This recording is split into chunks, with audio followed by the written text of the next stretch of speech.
Sometimes it's good to just yell about football. What are you doing? Don't do this to me, Harry!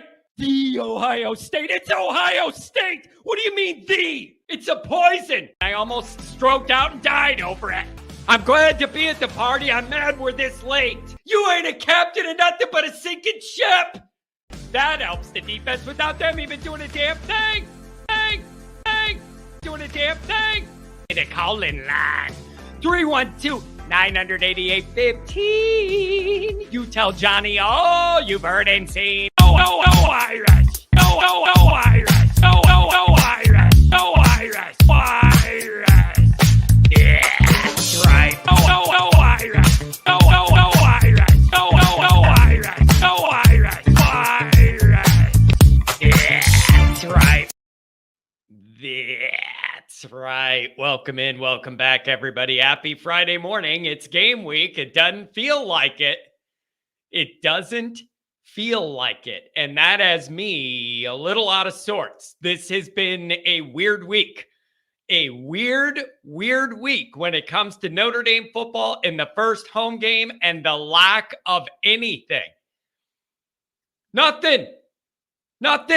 This week's been nothing. Less than Marshall, less than bad Stanford week.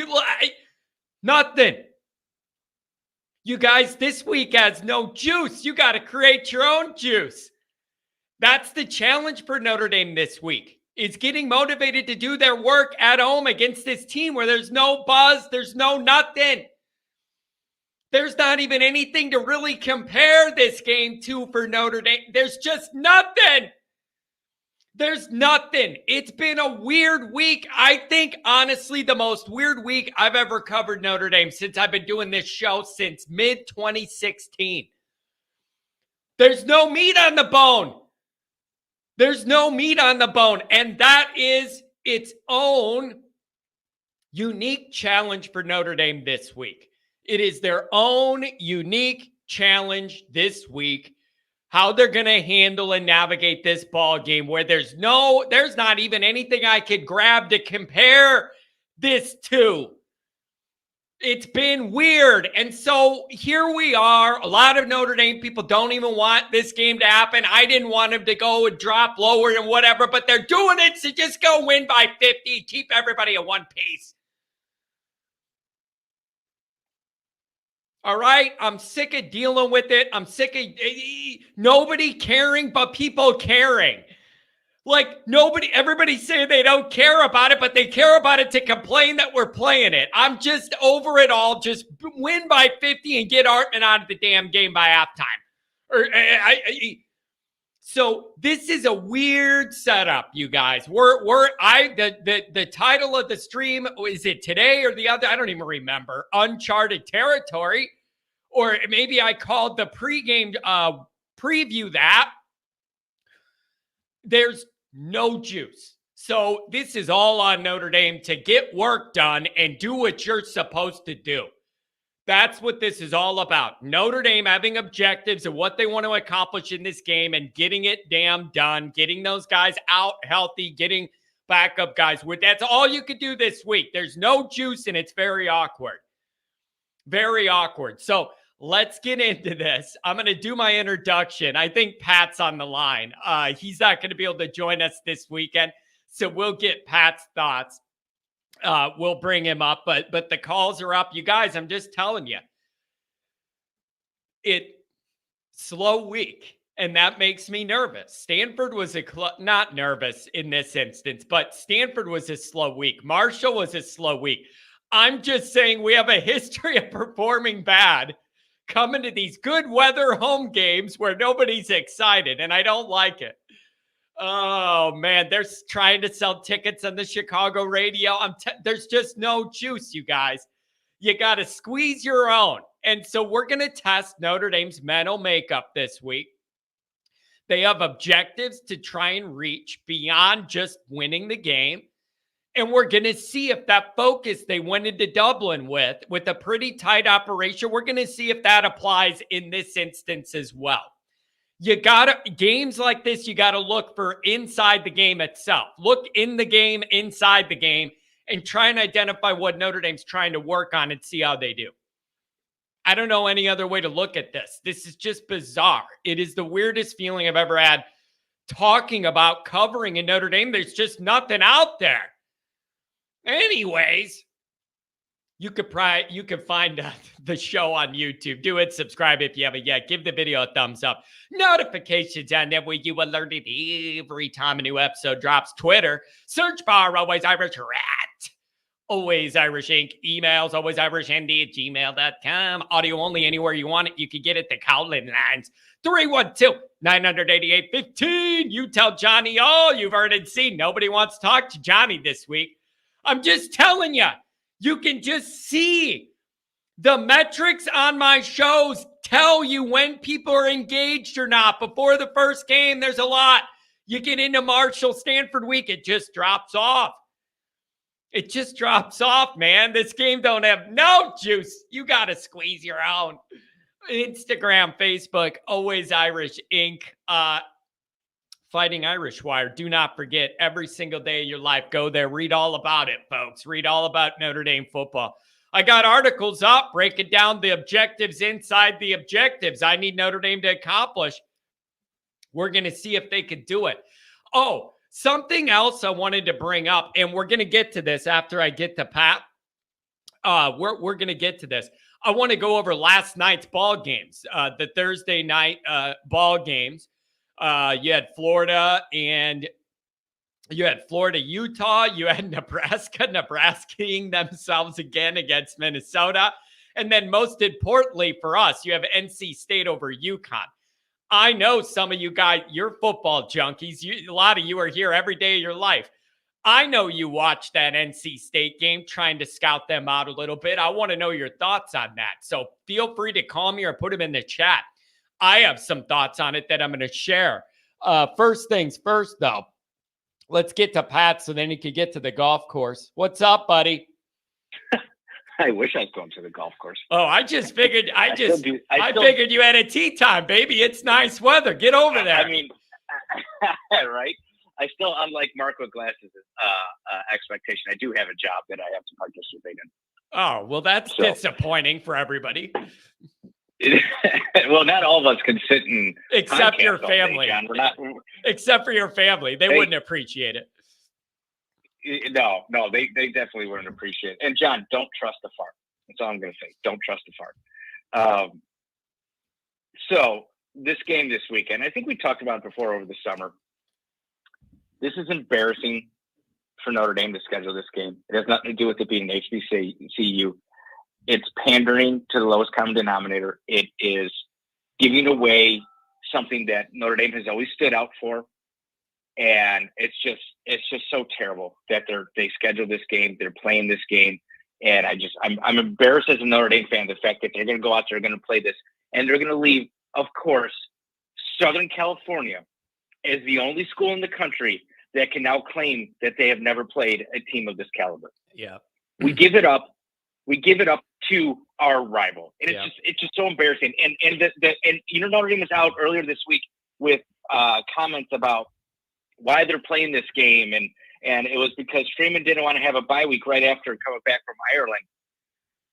There are so many teams that you could have scheduled that at least keep that are at least a better quality opponent where people might be interested, like the Central Michigan game. So many better teams that you could have scheduled that would have been a guaranteed win.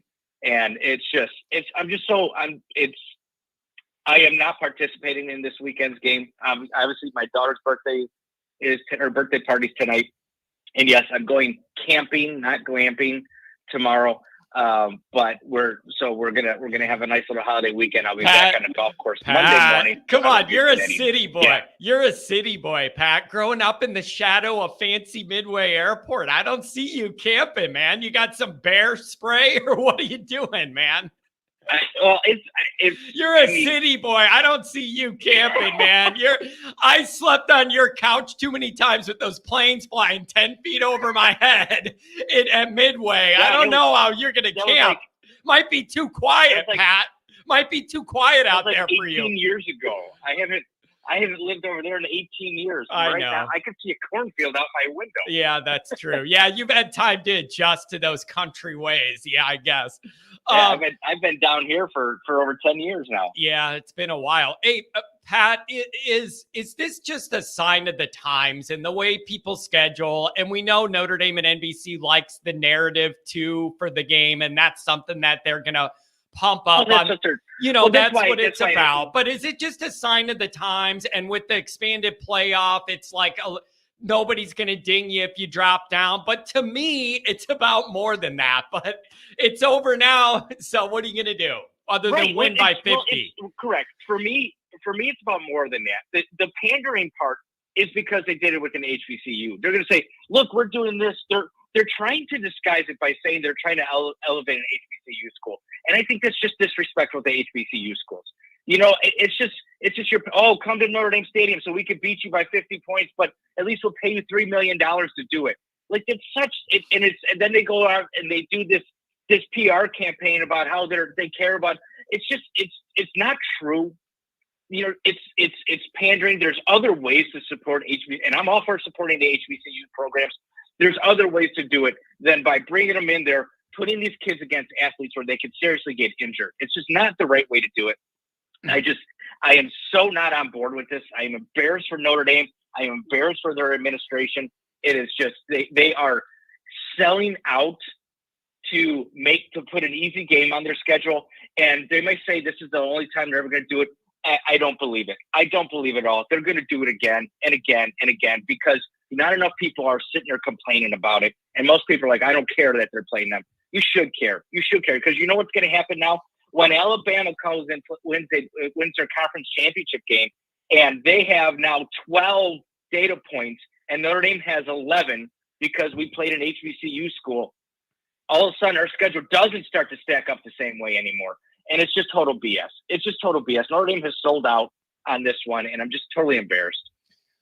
Yeah, I reacted poorly to it when it was announced. And then after that, I'm like, I don't know how far I'm going to get arguing that, And the other thing is, Pat, it's a sensitive topic as well. So whenever I bring it up, I make sure I say the opponent isn't the problem. It's the concept of breaking that barrier at all that people don't like. It has nothing to do with who they picked. It has to do with the idea that they were open to breaking that barrier at all. I just never wanted it to be. Right. But now that that's water under the bridge and we all know that that's what it's going to be, Pat, there's no juice. There's no energy. There's no vibe. They can't sell the tickets. Like it's a very, very awkward week to ramp up to a game. It doesn't feel like a regular game week to me. The energy's not there. These shows haven't had the energy even last week did being Navy, even though it was the first game.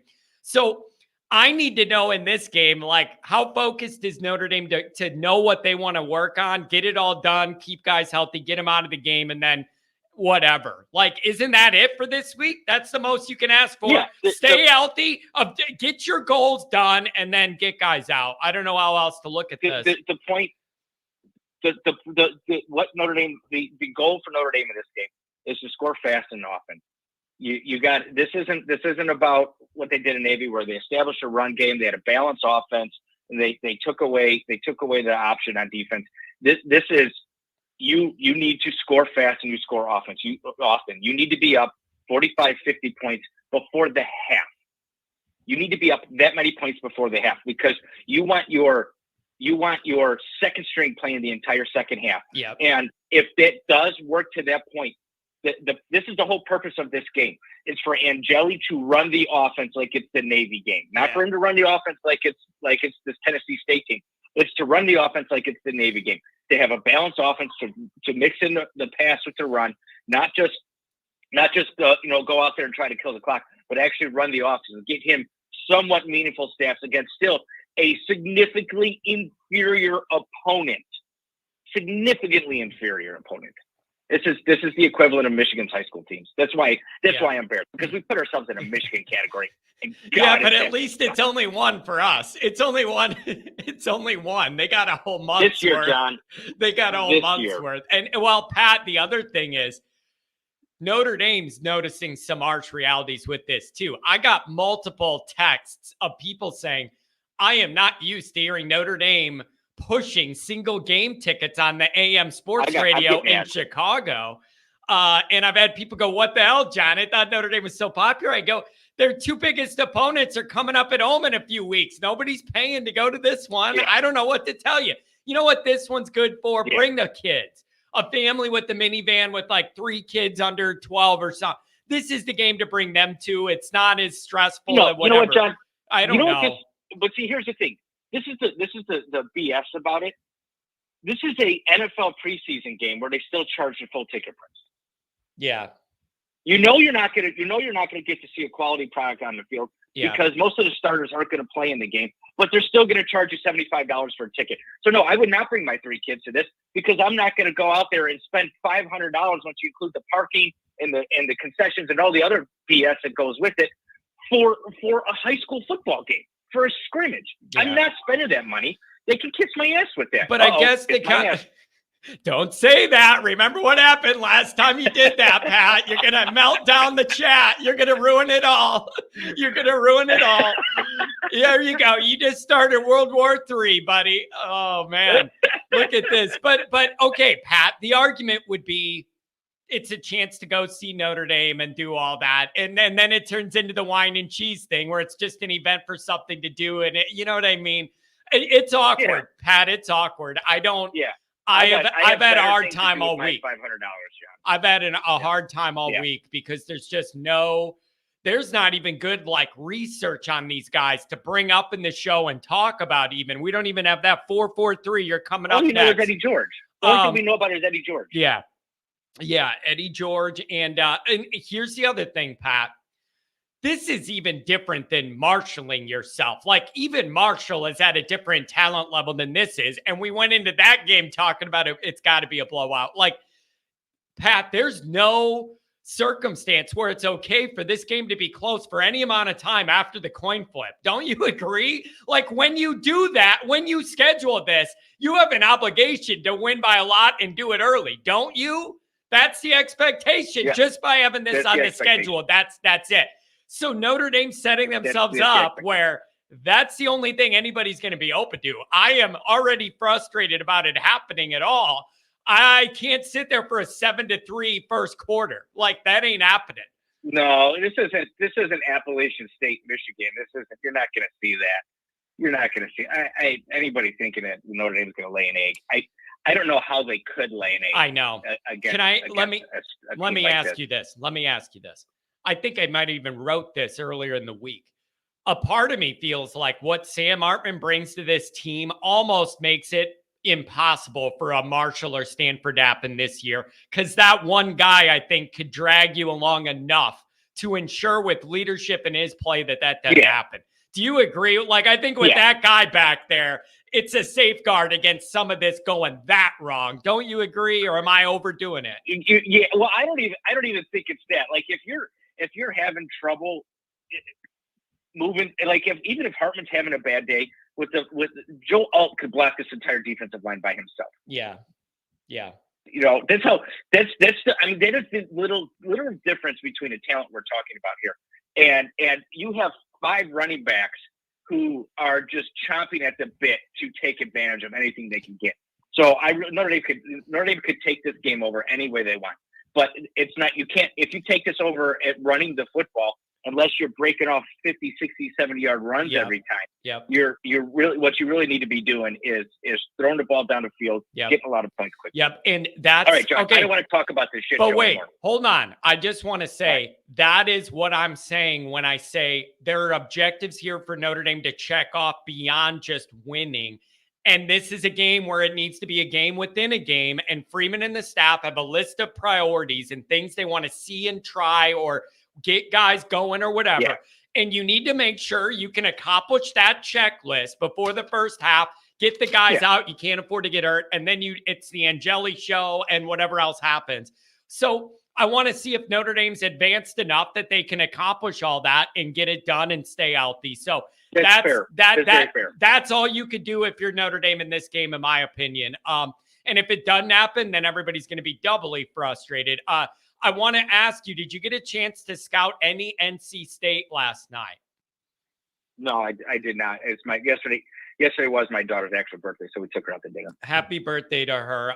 They beat UConn 24-14. I heard that. Pat, UConn ran on NC State for over 6 yards a carry last night, and it was UConn ran it for over 6 yards a carry. What does that tell you? It tells you that NC State is going to make some adjustments and play Notre Dame better than they played UConn. Yeah, there you have that week 1 to week 2 improvement you talk about, but I was not overly impressed by anything they did. However, it's a game that I could tell if Notre Dame messes around, it could be an annoying game. That's my takeaway. They were not overly impressive. It's not a huge talent thing. That ain't it. It's just if Notre Dame messes around there, this team could beat them easy. It's just I wasn't overly impressed. Yeah, no, I think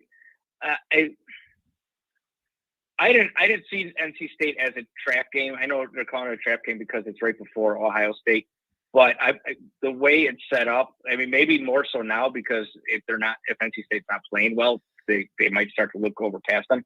But NC State, I always thought was a ramping up, saying, "Look, we're going to show you what you got coming for us. You better be prepared to stop it." Hopefully that stays the same, and Notre Dame handles their business convincingly with these games leading up into Ohio State, and then you're going to have a hell of a game for the Ohio State game. Two things though, NC State is Ryder Cup weekend for me, John, and I'm running that show. So okay, do what you got to do, man. I got it. I got to do it. Yeah, man. Do what you got to do. I got it under control. So I could do Friday night. But Saturday night, I'm not going to be in a condition to be on. Yeah, that's fine. Yeah, that's fine. I understand exactly what you mean by that. And what a good event, though, being in the Ryder Cup. You participated in Ryder Cup. Yeah, I do understand, especially that Sunday after it's all over. So I don't know, Pat.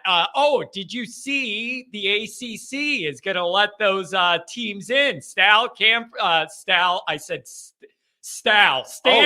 Cal, and SMU are going to the ACC as of this morning, apparently. And people are mad that Notre Dame had a vote. And then I responded with, not my problem. That's the ACC's problem if they gave Notre Dame a full vote. Don't come to me with it. What do you want me to do? Yell at the ACC if you're mad about it. I don't know. Yeah, so it's just so terrible. Now those schools have to travel all the way across the country to play every sport. It's so awful. And Pat, I believe football's destroying itself. I believe I read SMU agreed to have 7 years of non-ACC TV revenue before they even get a share of that pie, thinking that their boosters are going to be able to front them money to get through that period. Then they'll be set forever. I read that. And then I saw that the other teams, Cal and Stanford, agreed to take a tinier slice of that pie initially. So I don't know, man. It's just wild. There's no geographics. None of this means anything other than where your money's coming from. None of it means anything anymore. Yeah, it's where the money. Who's paying you? Who's paying you? Yeah, right. Exactly. I think was it Utah's coach? Was it Utah's coach who said, I think last week, that all of this will come undone in about 4 or 5 years once they see the toll that it takes on the Olympic sport teams, all the travel that they have to do and the cost that's added in for all the travel, and the difficulty in the scheduling, that he thinks all of it will start to unravel rather quickly.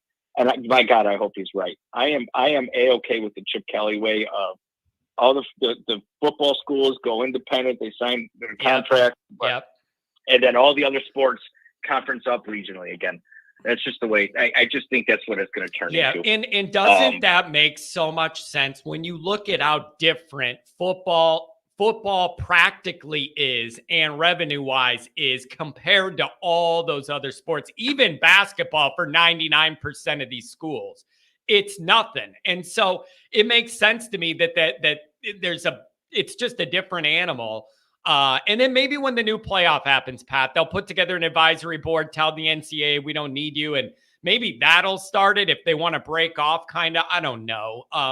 It's just kind of wild. And then also Nebraska themselves. So you probably missed that too. But they Nebraska themselves against Minnesota and lost when they were trying to run out the clock and end the game. Yeah. They were going to run out the clock and had a turnover and gave up points late, and they ended up losing. It's Matt Rule, right? Yeah, it is. Matt Rule? It is. But I'm going to say, I wouldn't. Listen, though, they're going to be better under him than Frost. Like you could tell, yeah, I agree. They're already more put together, and I could see some things that tell me they're going to be in a better spot. But those Nebraska fans are perpetually miserable. They have no pro sports. They sit around in the corn all year worrying about this team, and then week one they have a disaster. Man, those people. I talk about my hairline. Nobody in Nebraska has any hair then. Yeah. No, but I wouldn't. If I'm a Nebraska fan, you're going to have a year of growing pains while he straightens that out. But yeah. I think Matt Rule knows what he's doing. He may not be an NFL coach, but he knows what he's doing in college football. Yeah, I think that. Okay, last one for me, Johnny. Before you go on. So Ohio State. I don't know if you saw it the other night. That's the festival here in Dwight. It's a town festival, and the old lady has put her foot down. She says, "I'm taking her out Saturday night." Saturday night of what? What are you talking? Ohio State. No, you're not. You're don't even say that. You're an idiot. Don't even. I'm not even taking you serious. I'm not even taking you serious. Shut up. Don't even do that. Anybody's got a longer leash with their wife. I got the longest leash. I played golf more than anybody you know who's married with 3 kids. It is amazing. When she says it is amazing. When she says I am not doing the I'm taking her out on Saturday night during the game, and I'm not doing the post game show. She means it. I don't think you're serious. I still think you're joking with me. I don't think you're serious. You're going to be there and you're going to be yelling Friday night. You're going to come on. Well, the last time she did this to me when she's like, "No, you're taking me out." I got thrown out of a bar because the game was on. I think it was the Michigan State game where they kicked the field, or they had the fake field goal where the clock ran out, penalty and all that stuff. Yeah. And I got thrown out of the bar because I was screaming like, "Oh my God!" She turned to me and says, "I'll never ask you to come when Notre Dame's playing again." And well, it's been a long time, I guess. Yeah. Well, there's a reason. There's a reason I don't watch games at bars. The only one I ever did was 2011 Michigan at the Big House, and the only reason I watched it at a bar is because I was at Notre Dame for a wedding. And they planned it on the away game in the Cathedral on purpose for that reason. And then at a TV in the sidebar where the reception was, it was the most miserable night of my life in multiple ways. I am not meant to watch Notre Dame with people. It's just bad for everybody. You know that.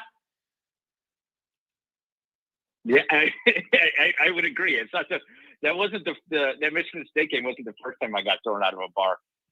And the other one was Notre Dame winning, and I still got thrown out of a bar. So. And you know what else is weird? For as much as we're on the same page with Notre Dame, we don't do well watching games together on TV. There's too much. We never do good. God, Angela. We never, Angela, ever do watch good. The game with John and I. It's bad. Like for as much as it's just like too much, man. And then we have had some rough afternoons. Where not even Notre Dame's losing, but you and I just can't watch games together. Oh, we can't. God. Hey. All right, Johnny, have a good show. Are you going Monday morning? Are you going live Monday morning? Yeah, I'm going to go live Monday. But you know what? Those days on a Monday where people have a holiday off, sometimes I catch more traffic because more people are out of their routine and are available. So yeah, I am going to go live more. Well, Monday. I was going to say, why don't you take the holiday off like a normal person and come play golf with me? Oh, come on, man. You've been telling me all summer you're going to come play golf, and all summer you said no. I know. All right, let me think about it. But I wanted to go live again. Damn it! Are you going to play first thing Go in the live Monday morning? night. Or are you doing your Sunday night live stream? I'm still thinking about it. If there's interest, I'd like to. Just because I think it'd be something Do you new. want? Because I could be there. I could be there for that if you want. I don't know. It'd be Are you gonna something take new. calls during that, or are you just gonna? I don't know. I'm still trying to figure that out. It's just kind of a unique thing since it's not Notre Dame, and we'll be able to relax a little bit and hopefully make fun of Kelly. I don't I know. actually think it would be. I think it'd be fun the I don't banter know. between us as we watch it. I think it'd be entertaining. Yeah, that's kind of what I'm thinking. In the calls, I don't know. I might open up the lines if anybody wants to talk Notre Dame while we're watching that. We could do two things at the same time. All right, let me figure all that out. Yeah, I know. I'll let you know. I'll figure that plan out. Yeah, but if you go live Sunday night, especially with the holiday on Monday, you're not going to miss much on Monday. You could take a day off and come play golf with me. We'll see. Yeah, you ain't coming. This right here, guys. I want everyone who's watching and listening. He's got a perfect way to go play golf. I do have an outing for next Friday. Here come the excuses already. No, I'm telling you, I'm playing golf next Friday. So I'm going to have that morning. I'm not going to be able to go live next Friday morning because I'm playing in a tournament at the country club. But I'll be able to go live Friday night. So I'll figure it out, Pat. I'll text you. All right. All right. Have a good one, buddy. Have fun camping. Hope Bigfoot doesn't get you or anything. All right. A couple super chats, and then we're going to get back to the calls. We have a couple folks. Let's do a $5 holler. Morning, John, and always Irish Nation. Happy Friday. One more day till 2-0. We'll look to connect with you in the second half of the show. Thanks for the donation. $20 holler. John, can you ask me a legal question so that I can write off my super chats? Yeah, I could do that. If it keeps the dough coming from the lawyer, then I'll make it legal all you want. I'll ask all sorts of legal questions. We could talk about trademarks with always Irish. Like I could come up with legal stuff to talk about. $5 holler from the V1 Rotate for John's hairline's sake. We better not marshal ourselves in the Tennessee State Super Bowl. Yeah, that would be not ideal. $2 holler. Win 70 to less than 10 or I riot. Willie, you might have to riot, brother. I don't know if we're getting to 70. $5 holler from Paul Conley, Captain John and Pat. What was your take on NC State and UConn? I feel ND's much better than NC State. It was game one. I am open to giving them that leeway that it was game one and you're a little rusty or whatever. Overall, nothing I saw from NC State impressed me in any way. UConn did run it for 6 yards to carry on them. They will tighten that up, I'm sure. But that stat was eye-opening to me. They didn't impress me with anything that I'm like scared of, but it is obviously a team put together enough that if you go to their place and mess around, you could catch a fat loss. That's what I'm going to say about it. So that's kind of what I saw, but nothing impressed me that much. That quarterback, I just didn't see much I'm scared of. $5 holler from Zone Read podcast. 11-1 or bust. Best QB since Brady Quinn in a top 10 teams in terms of talent. Blow out these BS teams and build towards Ohio State. That's what this is all about already, is building that emotional, motivational ramp right up to Ohio State. Nathan Urbach, the Golden Homers. What's going on this morning in Vegas? What's going on, John? Not much, my friend. Just kind of reacted to last night's action and then looking at what Notre Dame can accomplish in this kind of weird setup game. What do you think about it?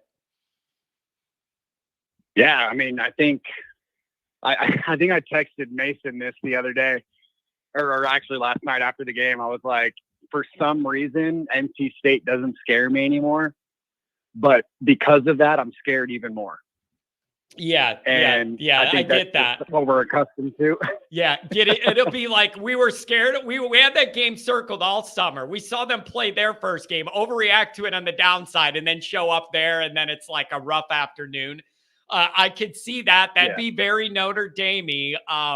So I don't know, but we got to worry about the 5-star Tennessee State team first. What do you make of this game, Nathan? Yeah, so I think who was it on? Who was the last guy that was on? I forget his name. Yeah, Pat. Yeah. Yeah. So I disagree a little bit with what he said. I'm kind of over the whole Notre Dame is playing an FCS thing, because like in reality, I think only Notre Dame fans care about that. God, I used to hold on to it, Nathan. I used to use that on Twitter every week against these teams and their schedules. And at least we play 12 and you don't, everything. And now it's gone and USC's the only one who has it. I don't like that part.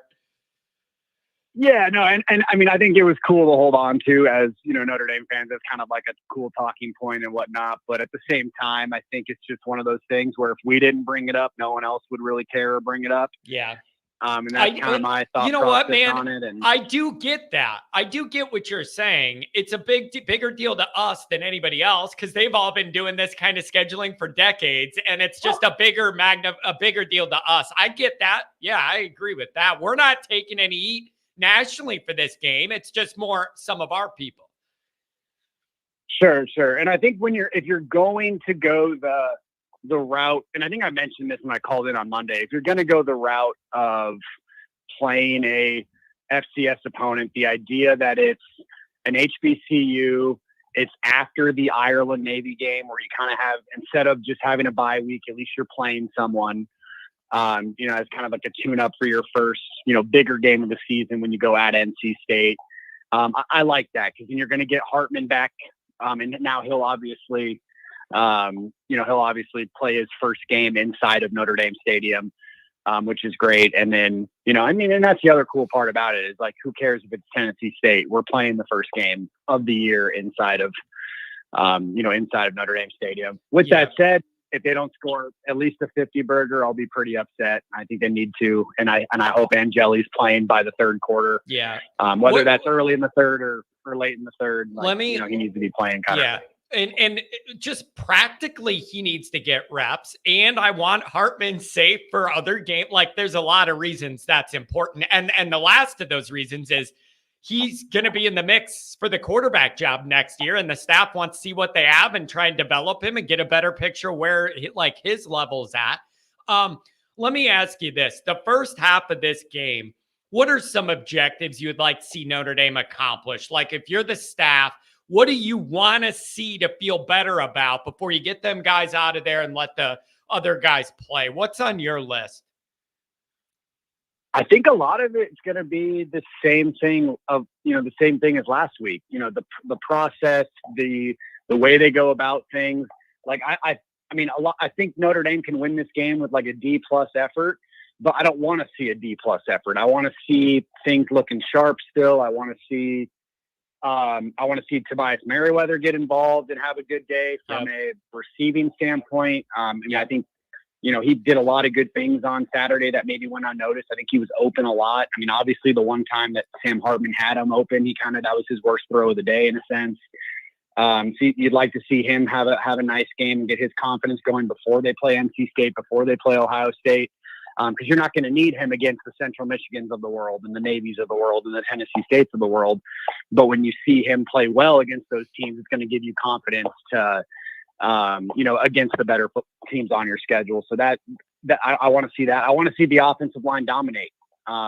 Again, I mean, it's a more traditional opponent in the sense that, Tennessee State's going to throw the football. They're going to try to do traditional things on a football field, unlike Navy. So you want to see that happen. Yeah. Nathan, it's borderline like the first time seeing the defense, our defense, because it's so weird playing Navy. I'm excited to see this defense against a traditional offense, even though it's a physical mismatch. I'm just excited to see it because last week didn't really provide you that.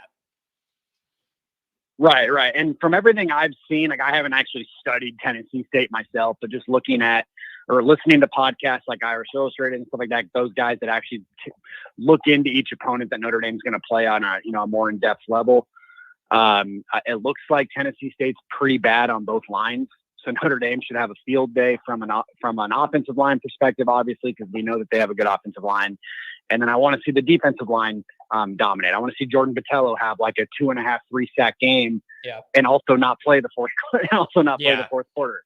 I want to see guys like Joshua Burnham, who had a sack last week against Navy, but I want to see guys like that, I want to see Baptiste. I want to see, and then you go to the backups. You want to see guys like Heinisch because Rubio's not playing. You want to see Heinisch. You want to see possibly Aiden Keanu play a little bit. See if those guys can give you some quality depth. And then last week, what we didn't get to see really is the secondary, and we think that that's going to be a strength of the team. So I want to see guys like Cam Hart, Ben Morrison dominate against inferior receivers. I want to see the safeties have good days. I want to see DJ Brown have a good tackling performance. But then I also want to see guys like Antonio Carter and Thomas Harper, who are newbies to this defense, but also guys that are very experienced, that played a lot of football. I want to see them do well.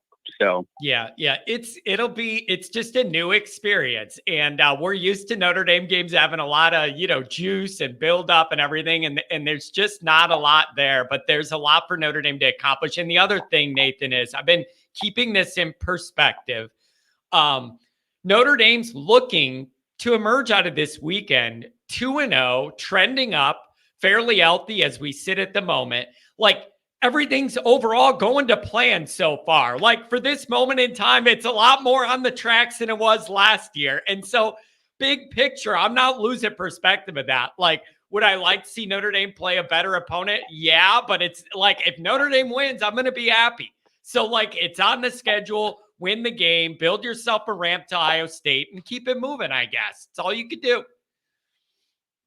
And if Notre Dame didn't have Ohio State, Clemson, USC, a good Duke team, I think an ascending Louisville team, teams like that on the schedule this year, but mostly those big three, if they didn't have that on the schedule this year and they were playing like I don't remember their schedule offhand from every year, but like the 2017 or 2018 schedules where maybe some teams that they played weren't as good.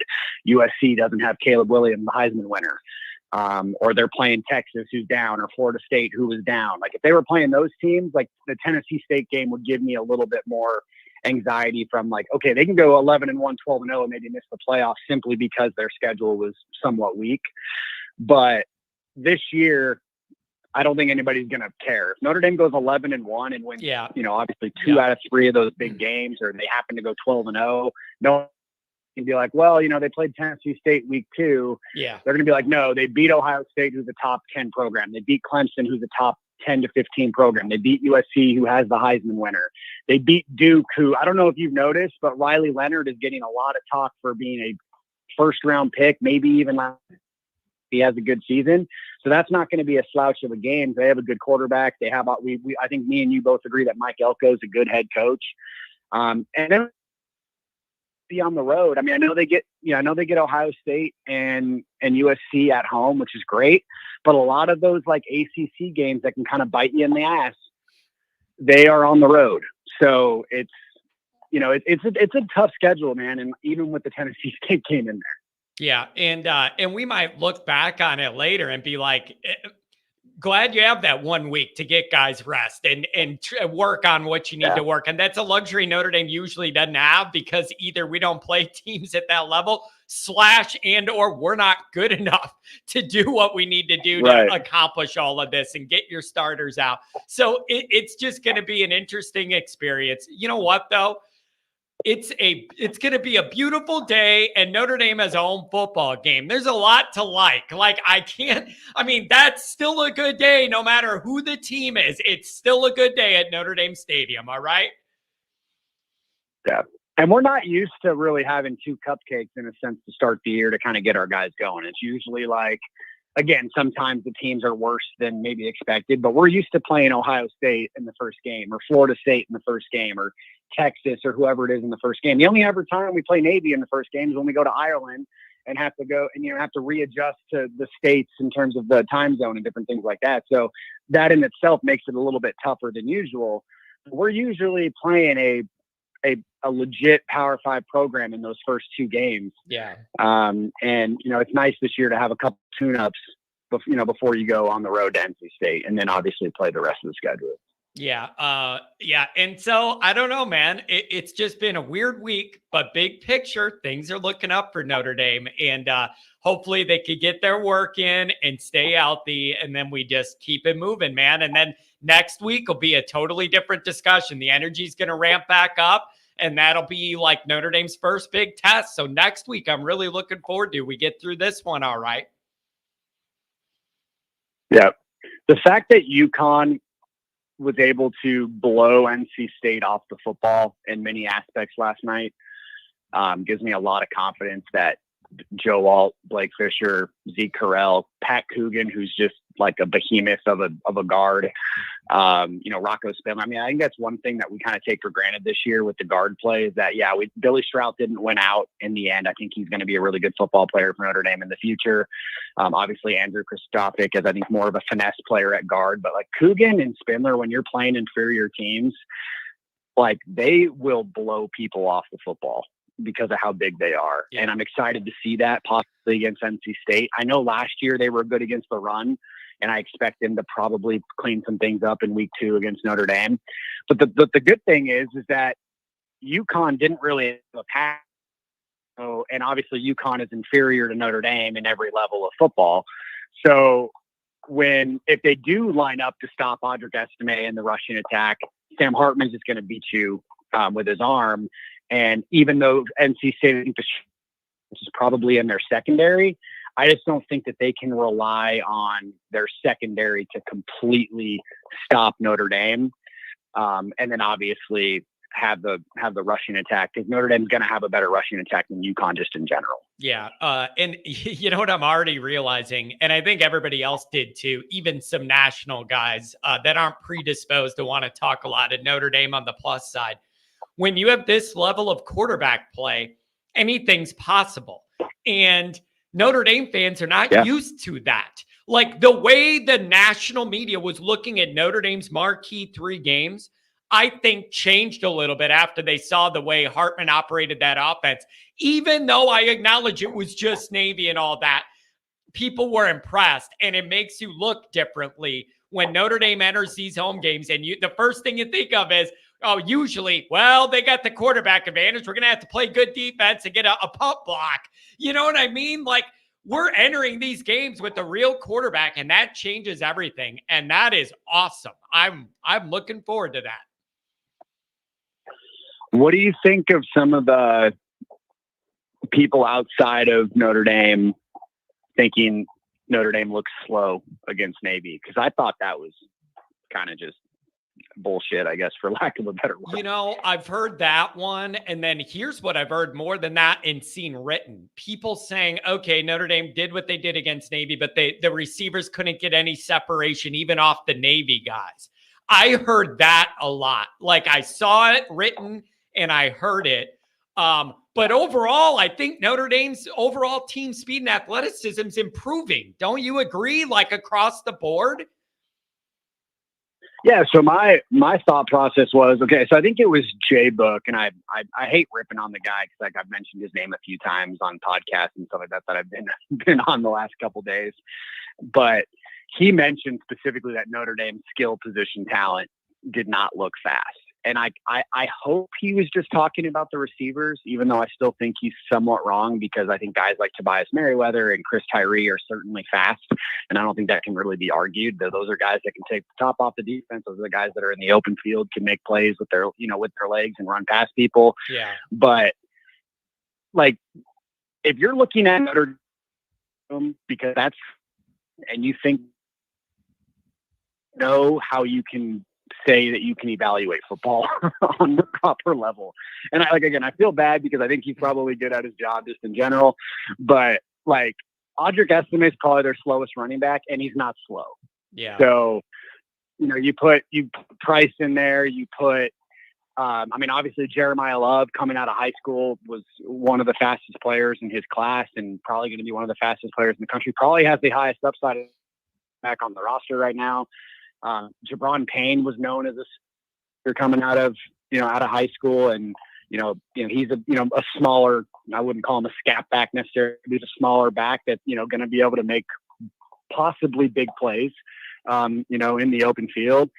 And then I don't know much about Devin Ford overall, but I don't think that he's slow by any means, but he's also probably your 5th back. So I don't know, man. If he was evaluating it as a whole, I think he's completely wrong. And then if you add the defense in there, I don't think the Notre Dame. So yeah. And then from the fans, Nathan, from the fans, here's what I think was happening. Not from media, but fans watching the Navy game. everybody else didn't play till this week, so they didn't all have their own games to worry about. I think everybody that hated Notre Dame had a notepad ready to nitpick and find negatives and tweet, okay, they beat Navy, but they're still slow or whatever. There was a lot of that, man. People just they did not want to start the college football year with Notre Dame looking good, and they were lashing out. I experienced that on Twitter. Maybe you did too. They want to do anything possible to poo-poo our good performance. Yeah. Well, and I think I doubt the Ohio State players are going to go into the game thinking, but let's just say, I mean, if Notre Dame's 4-0 going into Ohio State, and the Ohio State defense believes that Notre Dame's slow on offense, and they play that way because they think that they won't get beat by something on a double move, whatever it may be, or they're not prepared for a Chris Tyree or whatever it may be that Notre Dame kind of does for trick plays, in a sense, or I think they're going to get beat because there's going to be plays that Notre Dame can make at wide receiver, possibly at tight end if they get those guys involved. Because I think Holden State, maybe that's when Eli Raritan comes back. I think they have some athleticism at tight end that, even Michael Mayer didn't necessarily provide, just kind of a different type of football. And then obviously the running game is talking. Game thinking that Notre Dame's not going to beat them with speed. Notre Dame will beat them with speed because they'll find ways to utilize their weapons that have that. Yeah. And Notre Dame's able to set up more mismatches this year than they've ever been able to before to actually position things and set up for their advantage. And so I don't know, Nathan. The feel of this Notre Dame year is very, very different. And I think it all starts with the quarterback, but it feels very, very different than the way Notre Dame's used to being covered and how they've won games before. I think we're going to see something a little different this year. That excites the fans, I think, because the team's built a little different and people are open to that. I know I am, that quarterback being first and foremost. Yeah, no, I mean, it's hard to argue with that. I mean, I think I mentioned I hopped on an Ohio State podcast the other day,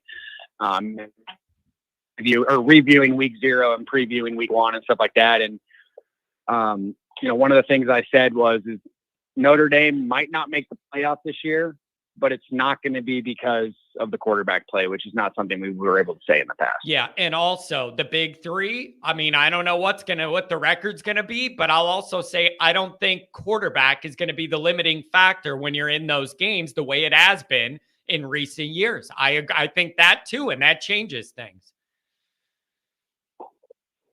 Yeah, no, absolutely.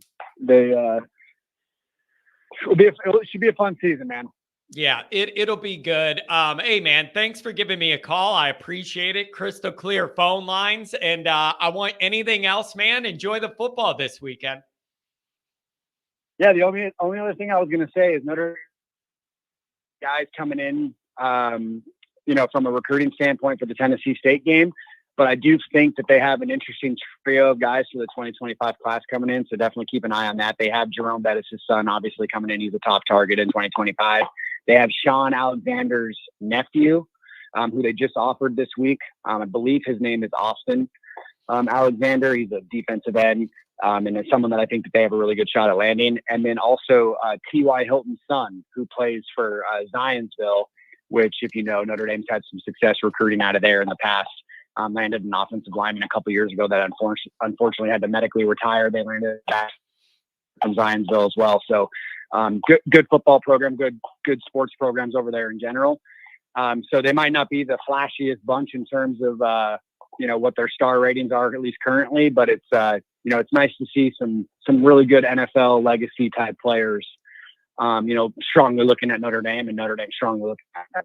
Yep, that sounds great, man. Hey, thanks for the little update, man. Thanks for dropping in today, and have fun watching the football this weekend. Absolutely. Have a good one, man. Thanks a lot, Nathan. Really appreciate it. He does a lot of recruiting research, that kind of thing. What did we have? I starred a comment I wanted to bring up. NDF. I'm just tired of hearing all the talks about Marshall and Stanford. That was last season. This is this season. Go Irish. All I'm saying is Last year's first home game against a clearly inferior physical opponent did not go well. Notre Dame was not prepared to handle that situation. That is extremely relevant to this year, where it's year 2 of that coach, and you're comparing a lot of things, and you want to see if Notre Dame's improved. You want to see if they're in a better mental capacity of how they enter these games and everything. So I think that is extremely relevant. Go in there tomorrow and blow this team out, and it'll be less relevant because I'll go, all right, you got over that. Or, I don't know. Or maybe they're bad enough you could sleepwalk and still win this game by a lot, and we wouldn't know. I don't know, man. I don't know.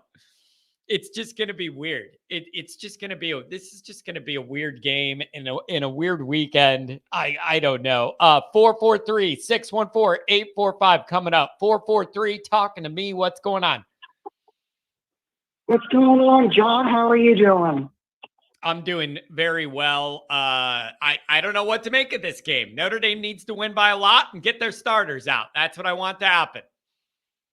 Yeah, that's exactly what needs to happen. And I want to bring up a point that Pat made about the Olympic sports. This point isn't directly related to the ACC because Maryland's in the Big Ten now, but I know a guy on the Maryland soccer team, and apparently the Maryland soccer team is excited for the West Coast additions into the Big Ten Conference. I know that's very anecdotal evidence, but I can imagine the opinions of the athletes themselves are a lot different than what everybody thinks that they should be.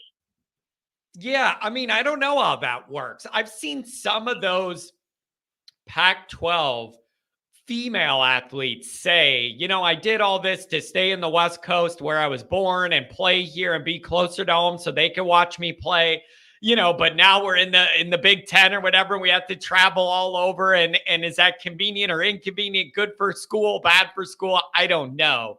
But the reality is these decisions are driven by football money, and that's what drives the bus. It just does. And all the other considerations fall into line significantly below that delineating marker is who's paying us the most for football, and then they do it. I don't know. Yeah, absolutely. And I mean, to be fair, for a team like Maryland, it wouldn't really increase travel that much because I'm assuming you would only make one big trip out to the West Coast to play 2 of the teams. Yeah. But that's tangential, neither here nor there. But getting back to this game, I don't even want the starters playing past the first quarter. How are we how much do you plan on being up in the first quarter? Like 35-0 in the first quarter? Is that even feasible? Like, that's what I want to ask you. What amount of winning is enough that you're going to take Hartman out? Like, I've been thinking about that. Like, at what point in the game and what score do you go, okay, get this guy out of here where, we don't want to get him hurt. He got in his work. I love what you're saying. Okay, I just don't know. Are we going to get pick sixes and then score fat? Like, how are we going to get up by that much that early? Build me a map. Well, I mean, I don't think any of us have watched a Tennessee State game before, but that's true. I know that here is what I would think about taking Hartman out. If we're up by 3 possessions in the first quarter. Actually, no. If we're up by 28 in the first quarter, and if we're up by like 24 in the second quarter, it's a sliding rotational scale of when you take him out. I'm telling you what, this is starting to freak me out. All of our discussions have been all week. This is freaking me out, caller. All the discussions have been about getting the backups work, wanting to see Steve Angeli, wanting to see the backup, rotations. That's what all of the focus has been about. It better happen. Like, it better happen. We're building that in. Talk about when those backups will get in. You better blow this team out, or it's going to get rough in here. Yeah, and I agree with you with regards to the concept of playing FCS being bad. If we're going to open the floodgates, though, there are a sizable number of the Catholic schools that play FCS football.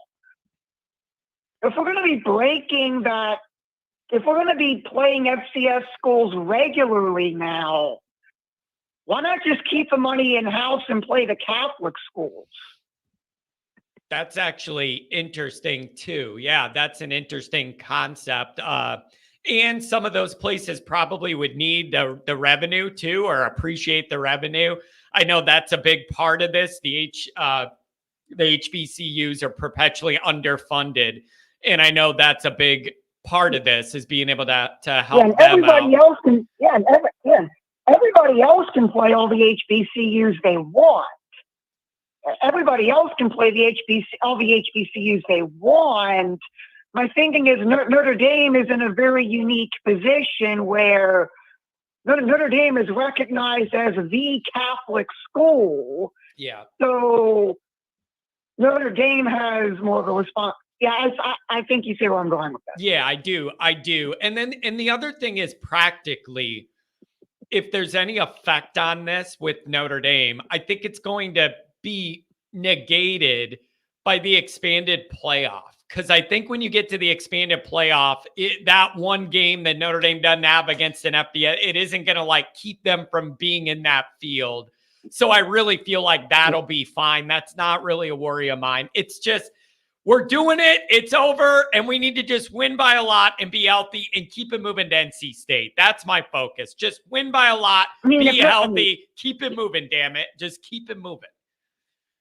Oh, yeah. And if Notre Dame really wants to do things for an HBCU, I have an idea. There is a Catholic HBCU in Louisiana called Xavier University. They are not currently playing Division I sports.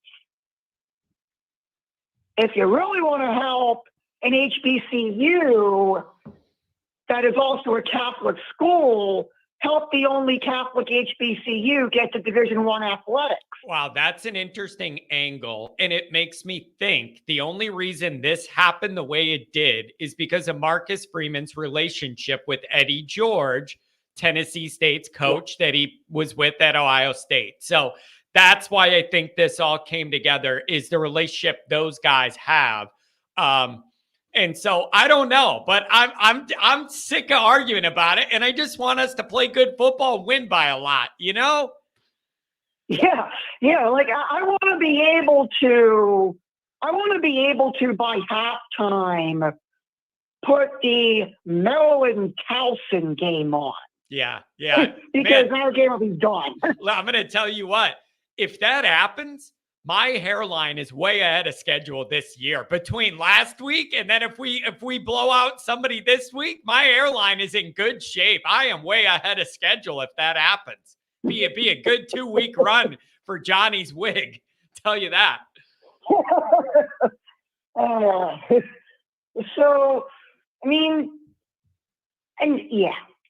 We can say that it's UConn all we want, and NC State's going to be more ready to play us next week. Yeah, they will be.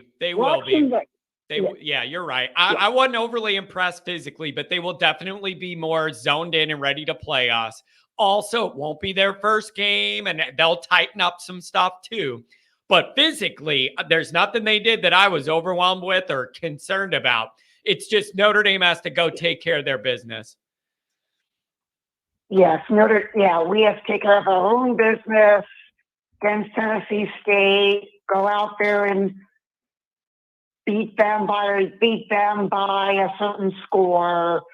I mean, if I'm watching the second half of that game intensely, Yeah, something's went wrong. then there's a problem. Yeah, exactly. Something's gone horribly, horribly wrong. So I don't know, but it should be. It's a big deal, though. You know, it's Notre Dame's first home game. We're undefeated. Things are trending up. There's a lot to be excited about tomorrow to look at in the game, within the game. Anything else, my friend? Thanks for calling me to start your weekend. Of course, man. I do have one small thing. The Notre Dame volleyball team should play a game at the big stadium because apparently Nebraska sold their stadium out. Yeah, I know. I saw that. For a volleyball game. You know what my answer to that is? It's freaking Nebraska. There are no pro teams anywhere. They have nothing other than Nebraska athletics. And then they look forward to it all year. And then it all ends week 1 when you lose to Minnesota. Like those Nebraska people, they got to be the most miserable people because like even when I'm miserable with Notre Dame, I'm in Chicago. I have the Bears. I have like multiple baseball teams. There's other sports you could like focus on. They have nothing. They're miserable in the corn. They're miserable in the corn. That's it. Yeah, I can't let you get away with talking about the White Sox and saying the Orioles won against the White Sox in this past week. The White Sox are dead to me. The White Sox are dead to me. They're not a serious organization until the old man that owns them dies or sells. I'm done with them. Nothing will change till then. All right, I digress. Those Orioles do look good. They're exciting and they're young, and I like them a lot. Hey, yeah, I wish Angelos would sell the team because he is digging himself into a hole. Yeah, it's wild. Anyway. Hey, thank you very much for the call. I want you to have a relaxing weekend of watching Notre Dame win comfortably, low stress. Have yourself a good weekend, all right? Absolutely, John. Take care. Have a good one. You never know where the call's going to go on that one. You never know. Championship or best. We got 614 next. A few more after that. Let's load it up. 614. Give me some more. What's going on? What's up, John? How are you? I'm good. I'm just trying to break down, trying to wrap my mind around exactly what to expect tomorrow and what I want us to do. It's just sort of a unique setup. Where are you at? Well, I got something to say. So if you're listening to this show and you're calling in and you're saying that you're not going to watch this game tomorrow, you are a liar. Yep. Because if you listen to this show and you watch this show, you're a diehard Notre Dame fan, and we only play 12 games a year. Yep. You are not going to not at least look at the score and not watch the game. You're right. You're right. And I saw that all over on Twitter, the tough guy Notre Dame thing. I'm not watching it. This is below me. They're all watching it. They're all watching it. You and I both know that they're all watching it for the exact reason that you said. Notre Dame's only got 12 of them. Half of them are at home, and this is the first one. Everybody's going to tune in. Even the people bitching are going to tune in. You're 100% correct. Yeah, I agree. I mean, it doesn't matter who we're playing. I don't necessarily agree with scheduling an FCS team, but it is what it is. Everybody else does it. I get USC is the only team that doesn't do it, but everybody's going to watch the game, and if you say you're not, you're lying. Yep. That's sort of where I'm at. I mean, it's going to be a blowout. It is what it is, but I'm going to watch till the last second of the fourth quarter, just like everybody else is. That calls into this show. Yeah, Pat's saying, call me out. I'm not watching. Pat, good for you if you could actually hold to that. But I don't know. A lot of people I know that are talking. Pat said he's going camping. You don't think he's going to look at the score once? I'm calling bullshit. Yeah, I know. It's just but I've gotten a lot of that online. A lot of Notre Dame people. I'm not watching it. They will. They just won't comment, so nobody knows they're watching it. That's all they're gonna do. So if we get past that and into the game, what are you looking for Notre Dame to accomplish? Like what's in the list of things you would want to see to make you feel like Notre Dame got better this week, even against a lower level opponent with a tough road game ahead of them? What are the things on that list for you? I think we look at some new formations. I think we look at, seeing what we can do opening up the offense. I guess we try to get Tobias the ball, but I mean, we don't need to force the ball to Tobias. If he's not going to perform, he's not going to perform. We got other guys that will. So I'm not too worried about that. And I think I want to see our defensive line get some pressure. I think we're going to need it. I understand that NC State looked bad yesterday against UConn, but UConn, don't sleep on UConn. I kind of like UConn this year. They had a halfway decent team last year. But, I think we got to get to Armstrong next week at NC State. We just sort of work on the things we need to work on the first half and then go from there. But yeah, I'm not too worried about it. Let's just stay healthy and get through the week and then get through next week. And do you want to see them push like Merriweather this week, knowing that his confidence isn't the highest and, no catches last week and some younger guys got more involved? Like, would you make it a priority to force him the ball so then he can build some confidence and have some run after the catch and ease into all that didn't happen last week? Like, those are the type of things I think about as far as like what I would want to see to work on this week. And then I want to see all the different backs, give them each time to shine and see who could find a role doing what. I want to see that defense play a traditional offense and get my eyes on what that looks like. Like, there are objectives here. It's just, it might be hard to see them while it's happening.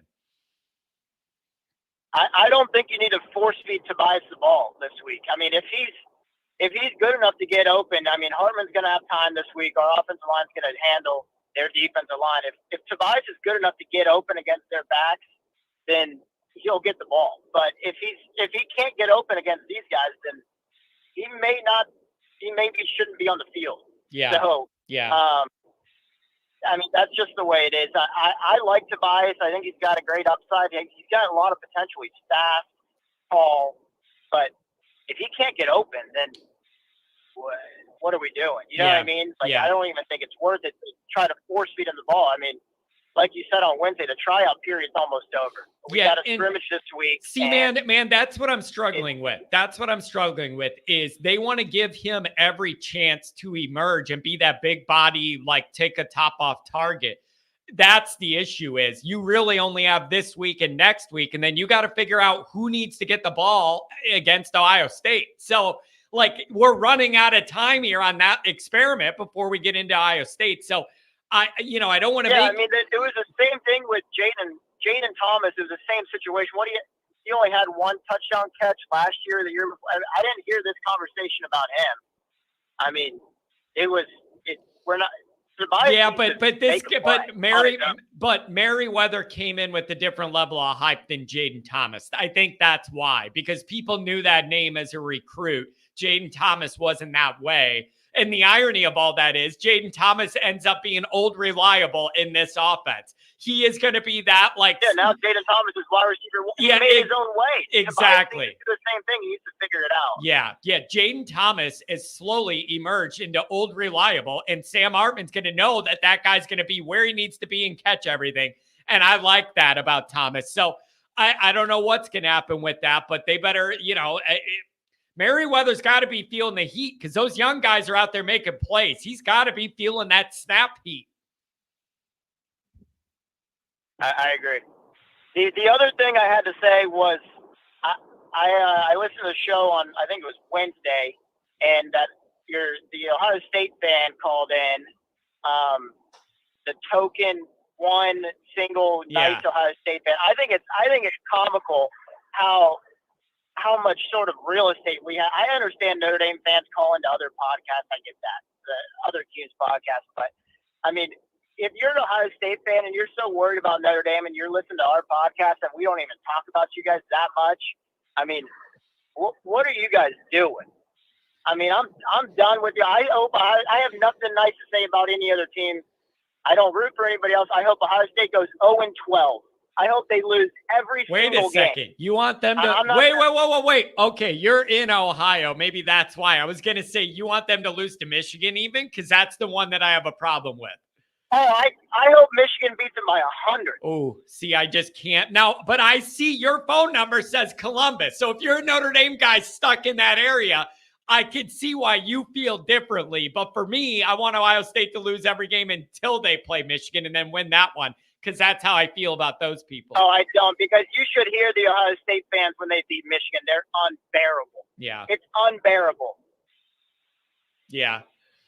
Yeah. So I don't know, my friend. Oh, do you have any thoughts about NC State? Did you watch them last night? Any thoughts on that in our next matchup? I mean, I think that we'll run all over them. I think it is what it is. I think we can't sleep on them because it'll be a home game. It's obviously a home game for them, and it'll be hot. North Carolina in September, early September, it's going to be warm. June game. I think the boys will come ready to play, but I'm just taking it 1 week at a time, making sure nobody gets hurt and our season isn't ruined. Yeah. Yep. Nope. That's a good way to look at it. So whatever, man. If we only get 12 of these, I'm going to enjoy what I can out of this one. And hopefully it's very low stress. Anything else on your mind? Absolutely. That's all. Thanks for taking my call, John. No problem, man. Enjoy the game. We'll be on tonight and we'll do the post game as well. Stay tuned. Have a good weekend, buddy. Have a good one. See ya. Oh, man. Nathan says he's got the over on Merriweather's totals this week. Listen, man, this is exactly what I mean when I say Notre Dame needs to have a set of objectives beyond just winning this game, of things they want to get done. One of them on my list would be trying to build Merriweather some confidence this week. There's something going on in his head, you guys. You could see it. That first ball he dropped last wasn't even close. Like, it wasn't even close. That's a mental thing. Like, he's got to get that switch, needs to turn on somehow. And I don't know how it happens, but I'm thinking maybe if he could get some good stuff going, maybe that would help. So I don't know. What else did I have? I starred something, and then we'll get back to the calls. What was it? Here's this one. Kyle the Great. Why would anybody want to watch ND play a high school team? Here's why. You only get 12 of these. You only get half at home. That's why. That's why. I mean, every game can't be Georgia and Alabama and Ohio State. But if you I would almost ask, you must not be a diehard fan then. If you're saying, why would anybody want to watch ND play a team like this? Every game can't be Ohio State and Clemson.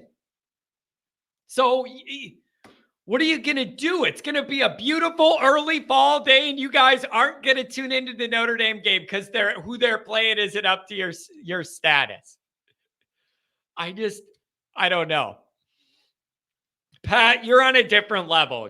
Stop, because you're on a crusade this week. That's what you're doing.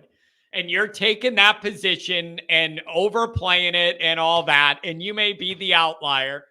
But I think a lot of these people are, they're going to watch.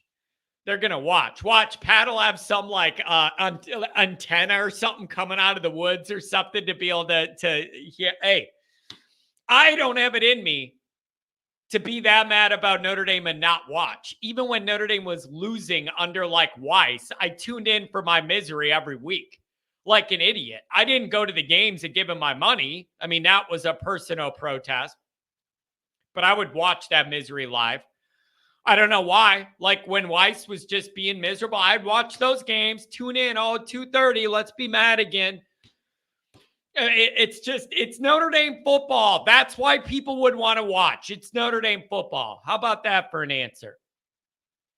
And again, here's the other thing.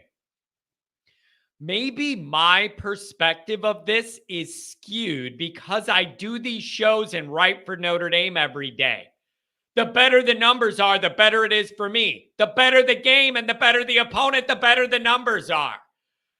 So a part of this is like me understanding within that, like where these games fall in terms of the traffic and in terms of, just the vibes and all that.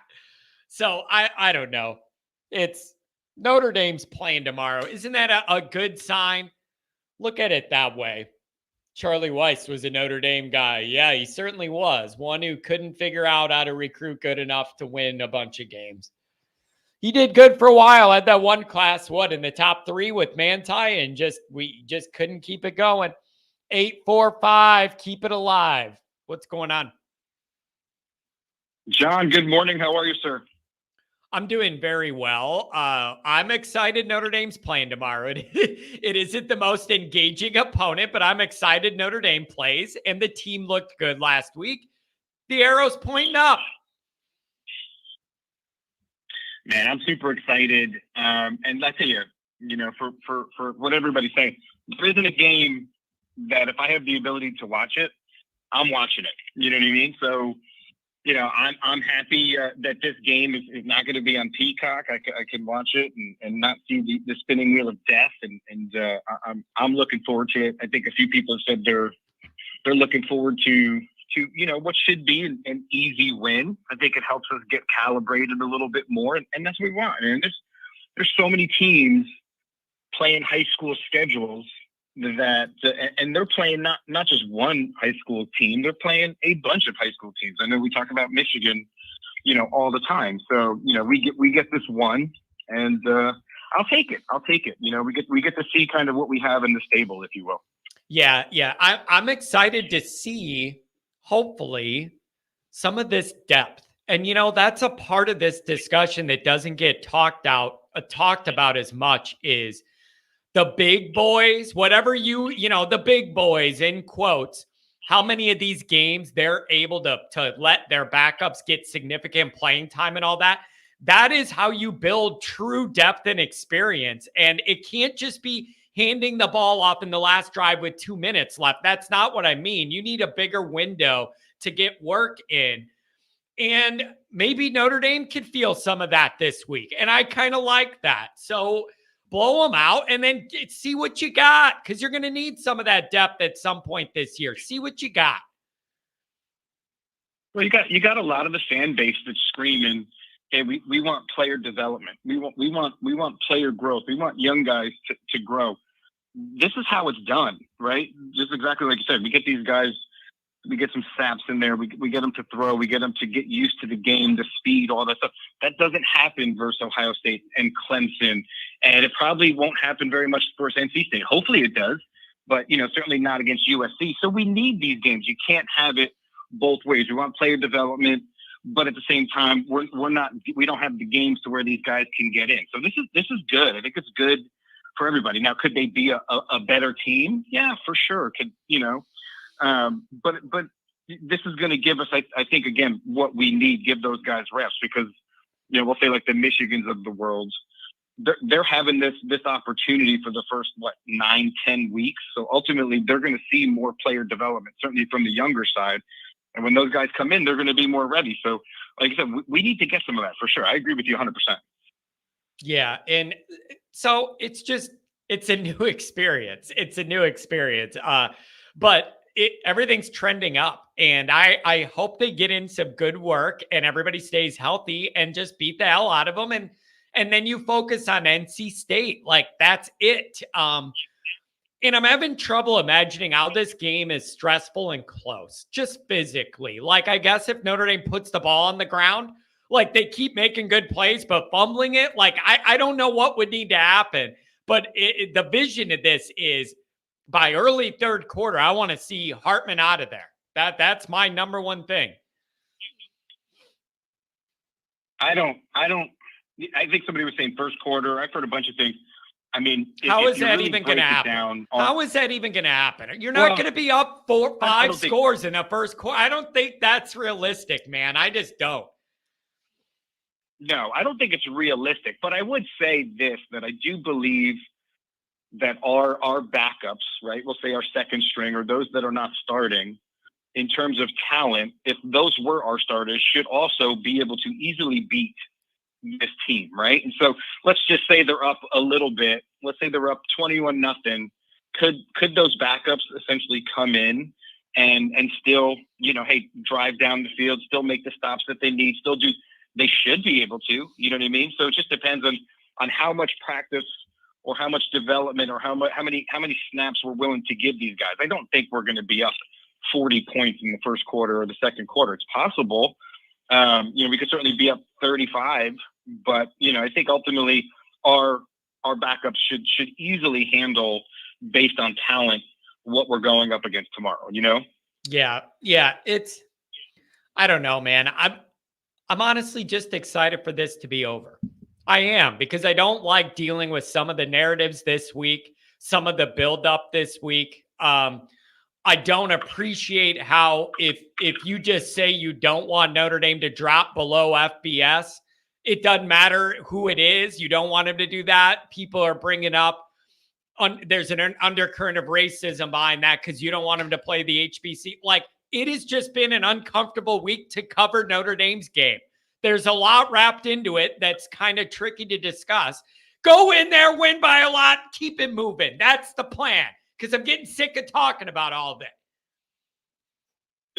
It's the hypocrisy that comes with Notre Dame, right? Like, again, like every other team. Listen, I know a ton of Michigan fans. I work with a bunch of them. I'm working with a bunch of them today that are wearing their shirts and everything. And we're always kind of going back and forth, but it's the hypocrisy of one of them said, hey, he was wearing a Michigan shirt. I said, man, I can't even believe you're wearing that shirt.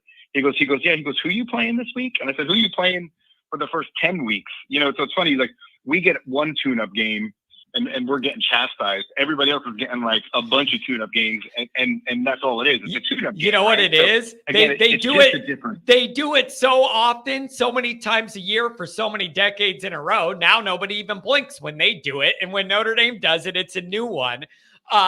Michigan does not play a real team with decent talent till Penn State the second week of November, and that is a fact. They do not. So I don't know, man. It's just, get in your work, stay healthy, and get done with this, and then we move on. But weird first 2 weeks with all the Navy stuff and the weird games they play and the travel, and then back home for this one. NC State might feel like a relief, just getting back to regular, traditional ACC football. Yeah, for me, for tomorrow, I'd love to see the backups.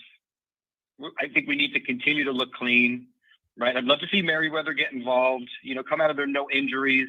I'd really like to see, special teams come up, because I think that's what we really didn't see a lot of versus Navy. And so, it should be an easy win. Let's see how clean we are. Let's continue to get our timing down.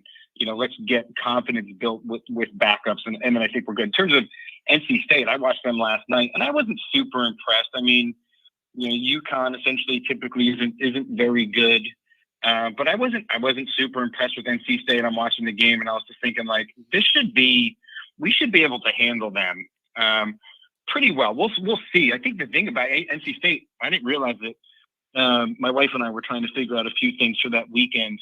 Man, that game is early, so I'm in Texas. For me, that is an 11 o'clock game, so it's a noon game on the East Coast, which I was surprised it was that early of a game for being really Notre Dame's biggest game, so far for the year when we get there. Yeah, and what that means is, I mean, it's going to be hot. You're going to have that Carolina noon, late summer, early fall. It's going to be warm out there. And whatever. I mean, I don't want to get ahead of myself. That's the other thing. There's a part of me that doesn't want to just start talking like we're past Tennessee State. But yeah, I'm looking forward to that more traditional challenge against NC State, and I will be able to get a better read on where Notre Dame's at in that game than the first two for sure. So I'm excited to get there. Yeah, and I would say too, I wouldn't expect too much. Like, I don't think we're going to get very intricate. If Parker and Freeman are smart, they're not showing their hand a ton tomorrow because they don't need to, right? Yeah. So I don't think you're going to see the full scope of what the offense is really till we get to NC State. Like I said, they didn't show it versus Navy. They're not really going to show it tomorrow either. And so we won't see what we truly look like, I think, until we travel over to NC State. Yep. But I know you got other calls, and I know you're trying to be a little bit more efficient. So I got a few things.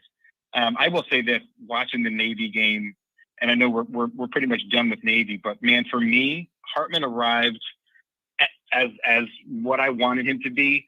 That second touchdown to Greathouse, when he scrambled out and he was keeping his eyes downfield, and he made that touchdown pass to Greathouse. He was kind of obviously just ridiculously open, but I'm sitting there and I'm thinking, if that's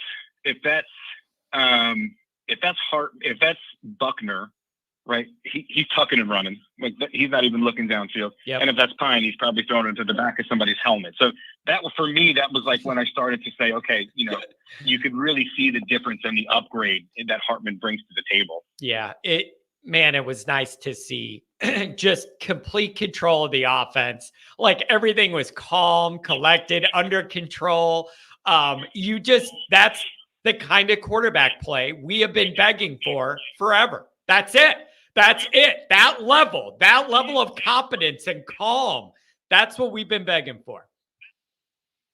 Well, man, I was watching that game last week, and it's funny because my daughter, she just turned 9, and she's looking. She goes, "Dad," she goes, "Is Notre Dame winning?" I go, "Yeah." She goes, and at the time, I think the score was like, I think it was at that point 35-0 or something like that. She goes, "You don't look happy," and it's funny because at that moment I thought about, like, I'm just so conditioned to see Notre Dame kind of not play that consistent. By the time the game was over, it was like, wow, that was nice. That was different. That was something to see that I'm not used to seeing. I mean, the whole game I'm waiting for the shoe to drop, right? Yep. Okay, so when are we going to give something up? When are we going to do something? Yeah. And it never happened. So that was fantastic in terms of Navy. For me, 5 running backs getting the ball, six different wide receivers playing, 21 different players on D making tackles, 4 true freshmen, at least 4 true freshmen getting snaps. I mean, I haven't seen that many players get touches, certainly freshmen, in a game. And I couldn't tell you. I can't even reflect back on a game where we saw that much, we'll say, people playing, that many people getting touches. I mean, it was something to behold, because, like I said, I haven't seen it before. So again, we go back to player development, everybody getting some confidence, everybody getting some reps. I've never seen that many different players on Notre Dame get opportunities in one game, and a lot of those in the first half. It wasn't even like it was scrub time. Yeah, it was just great to see, man. It was great to see. The way I look at it after the Navy game, and I don't know how to say this in the easiest way. Last year, and then pretty much all the Kelly years, even a lot of wins, it was more of like a frustrated relief, more than like, I am proud of how Notre Dame played. It was more of like a relief that you didn't lose against a team you have more talent than. This was more like, we have more talent than them, and we kind of exceeded my expectations, and I'm proud of the way we took care of them. That is a feeling that I just don't have a lot of times. Even when Notre Dame wins, I didn't have that feeling a lot. And I saw that, and I felt that, and I liked that. Yeah, I mean, prior, I mean, certainly the whole Kelly career, or the whole Kelly tenure, that was just an emotional roller coaster ride. Every game, whether you were playing a good team, whether you were playing a bad team, it was just never consistent. That Navy game was probably one of the most consistent games I've seen. Not that we were consistent last year, because we certainly weren't. And so you see the difference, this year. I got to say too, and I'll, like I said, I'll be quick. I apologize, but man, you're looking at Buckner. Buckner's looking like third string at Bama. Pine, I know he got hurt, but lost the spot at ASU. Yep. And then the freshman quarterback comes in last night, and he did pretty well for his first ever game in college. I don't think Pine's getting that spot back. So you see these guys that are leaving, yep, and ultimately going other places, and they're not doing what they need to do. They're certainly not starting. I think it goes back and says it speaks to the talent that Kelly and Reese are bringing in, but I don't think it makes Reese look very good either. I mean, you see what the offense did against Navy. We know what Reese did or didn't do last year, and then he brings his quarterback over there, and that guy's a third stringer. If I'm Saban, I'm probably like, I don't know, man. What would we get ourselves into over here? But, again, like you said, everybody's saying, kind of boy genius and all that stuff. I'm not seeing it. I think all this stuff is making Reese kind of, probably look a little worse. Well, you know what? I don't see it. He's got every opportunity in the world to shine. So you're gonna have all that talent and this schedule coming up, and we'll see if they average 50 points a week. Then maybe I'll agree. You just need a better talent to unleash it or whatever. But what those quarterbacks tell me is, and the guys that are transferring out, what's happening, it tells you the level of recruiting and development that wasn't good enough under the previous regime. That's what it tells me. When they leave and they can't play anywhere else, it tells you the level wasn't high enough. Yeah, I think that, and I think that's becoming more and more evident as we move through. Whether it was moving through spring ball, moving into fall camp, and then moving into our first game, you could see a difference. And so we'll see how Jared Parker, I don't know if it's Gerard or Jared, everybody says it's something different, but we'll see how that continues. There's no R. Go. There's no R. It's Gerad. So I don't know if that's Jared. So it is Jared. Yeah, it's Gerad. So I don't know if it's Gerard or Jared, but just spelled different. I don't know, but it's Gerad. It's wild. Well, when you get that Notre Dame press pass, you could ask the exact pronunciation of his name. Yeah, there you go. Yeah, there. But yeah, that was one I had to learn myself when he got that job. Well, I'll give you this. So I'm Texas MD in the chat, and so I'll before I touch on my last thing, I'll say this: I don't get to chat as much these days due to work and job just kind of getting busier, but always listening. So whether it's sitting in traffic on the way to work or on the way home from work, there's never a show that I miss. So not getting the opportunity to call in or chat as much, but I will say this, man, John, it's great to see the growth that you've been experiencing really over this last year, man. So congratulations to you. I think it's awesome. Thank you. I really appreciate it. And I was hoping the phone line thing would be a differentiator in this niche where there's a bunch of shows to pick from, but nobody quite has this set up. And then I figured doing the call-ins after the game would help too. So I'm all in on this, and I want to keep growing it. And we have a good family of people, and it keeps growing. And we're going to do the tailgate event in a couple weeks. That'll get more people in the mix. But I love doing this with you guys, man. I love it. This is what I want to do. No, I appreciate it. You've kept me much more up to date this year than I probably was in previous years. And I think my love for Notre Dame hasn't increased or decreased in any way, but my knowledge in terms of off-season knowledge has certainly been better than prior years. So I certainly appreciate that. And you kind of bring me to my last point. So I got a friend that lives in Chicago. Again, I'm in Austin, Texas. I got a friend that lives in Chicago. Their weekend opened up on the 16th, and they said, "Hey, we'd love for your wife to come down and you and your wife and the kids to come down and visit." And the husband is a big Notre Dame fan, and we decided that we're going to go to the Central Michigan game. So we got tickets for Central Michigan. We got some amazing seats that were, relatively cheap in comparison to, let's say, man, a seat for Central Michigan compared to an Ohio State or a USC is crazy different. So we got some amazing seats.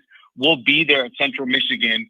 And so my question for you is, hey, man, I do want to contribute to the tailgate. How do we do that? Do we just do like a super chat and give some cash? Or the other piece is just general information about the tailgate. So I've already told the gentleman that I'm going to be joining in Chicago. We're going to drive out. We're going to hit the tailgate. Obviously, really looking forward to meeting yourself and everyone else in person.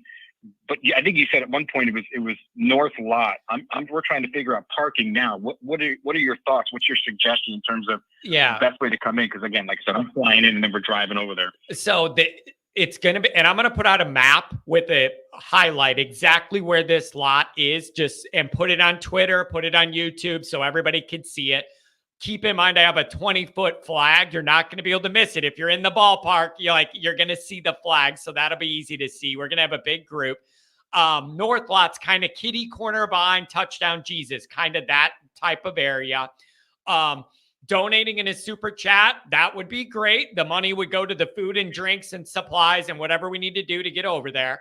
Or if people want to bring beer or food or a tray of cookies or dessert or whatever, people could do that too. A lot of people bring what they want to drink and all their specific drink, but either way we do that, it'll be fine. First thing in the morning, we're going to get there to get a good spot, and we'll be there till the game. Everybody's invited. Bring anybody. Stay there all day, whatever. Everybody's invited. So that's kind of the details now.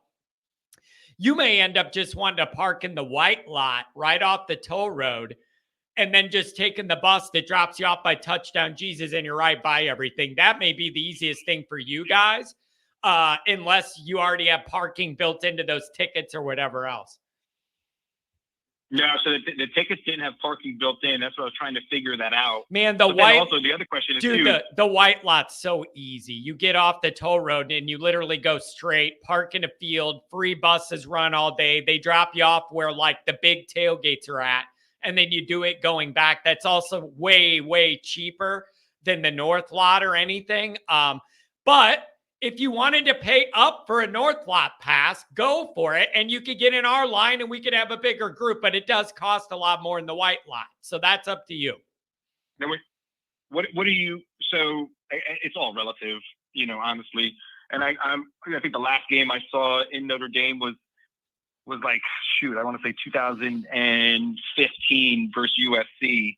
And so, when we go there, we want to have a great experience. But when you say like cost, what are you saying in terms of North Lot versus white lot? The North Lot was $125 plus a service fee just to park, which is more than 2 times the cost of the game tickets that I got. And then the white lot, it's like $20 or $40, something like that. I don't think they're up to 50 yet. I haven't been in there a lot lately.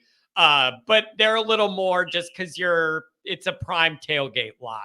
And the white lot's just a big field where the white lot's just like grass, people park and then walk or take the bus to where all the other action is. So there's just a big difference there.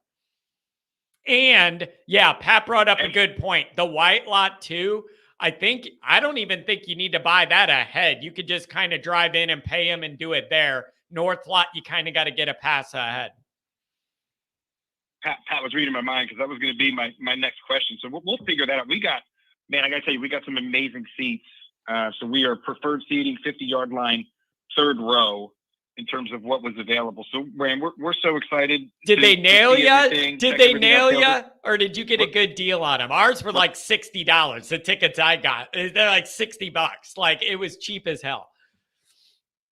Yeah. So again, I'm thinking like, I don't think they were super cheap. It really depends on who you're talking to, right? Yeah. But ultimately, we got them through SeatGeek and verified everything. Those tickets. So those tickets for those seats, those exact seats for Ohio State were something like $1,800. Those exact seats for USC were something like almost $2,000. And for Central Michigan, they were $275 a piece, which isn't terrible.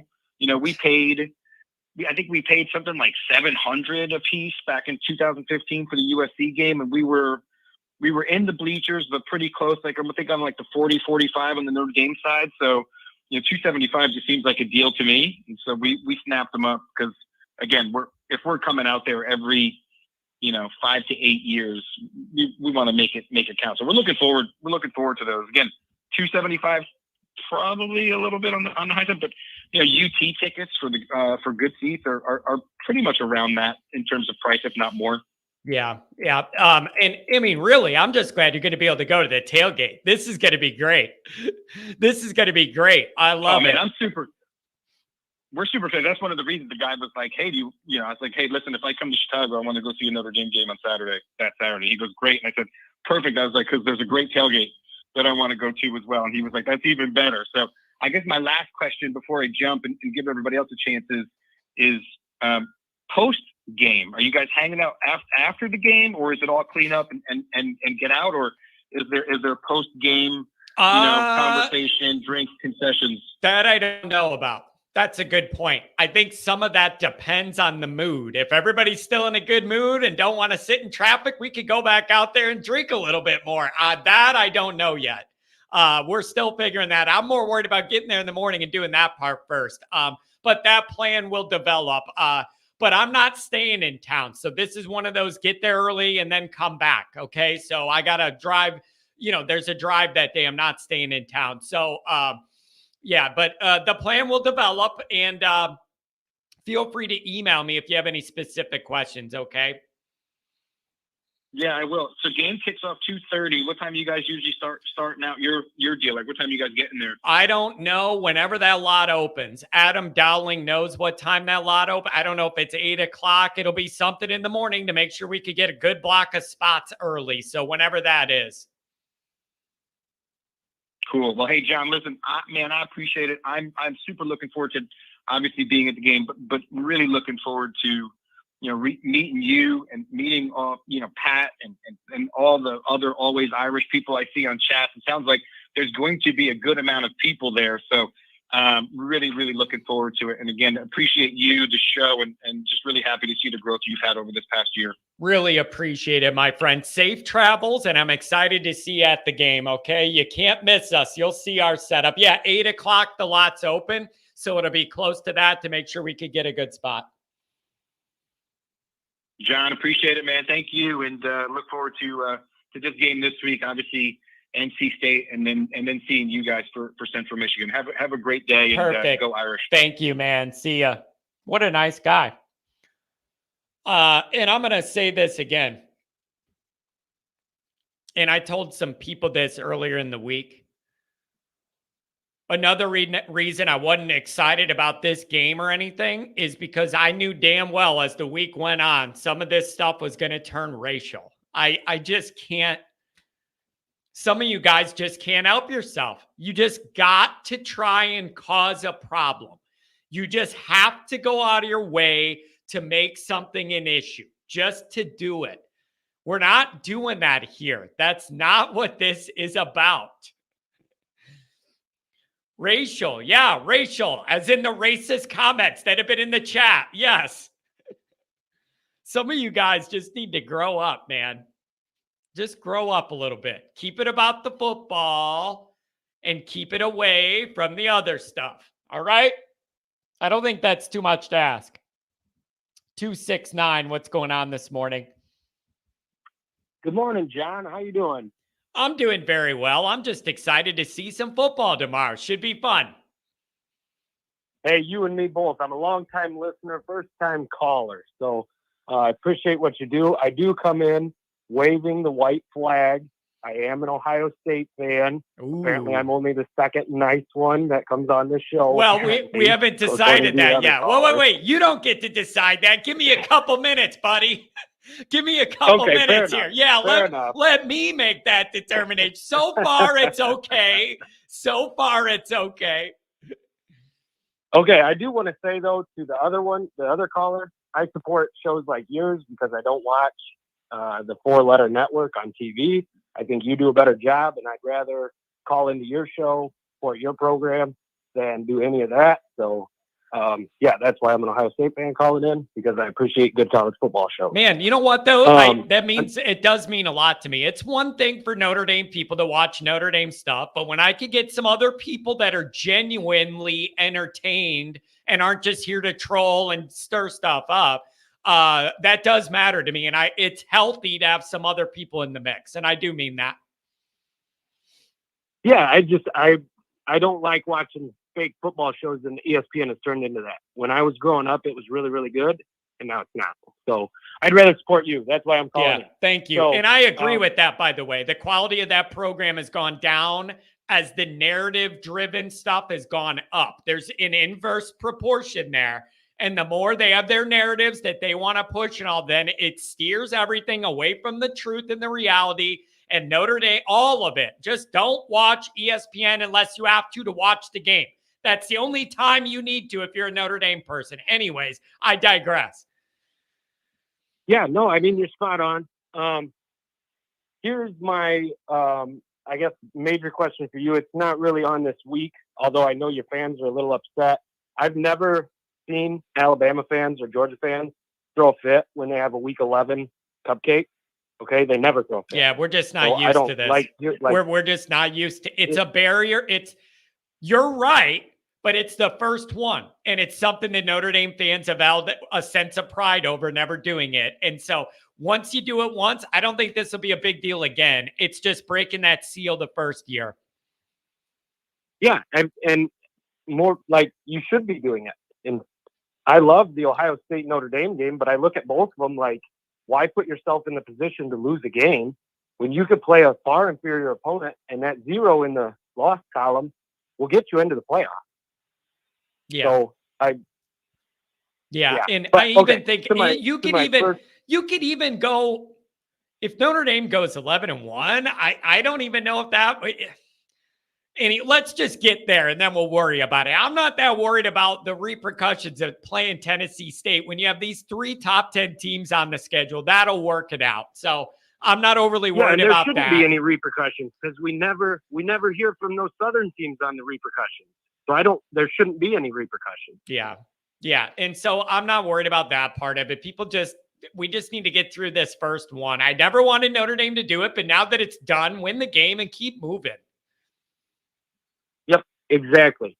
So I want to piggyback off a point you made where you said not everybody can be USC, not every game can be Notre Dame versus Ohio State. This is a question I've wanted to ask you for a while on like conference realignment stuff.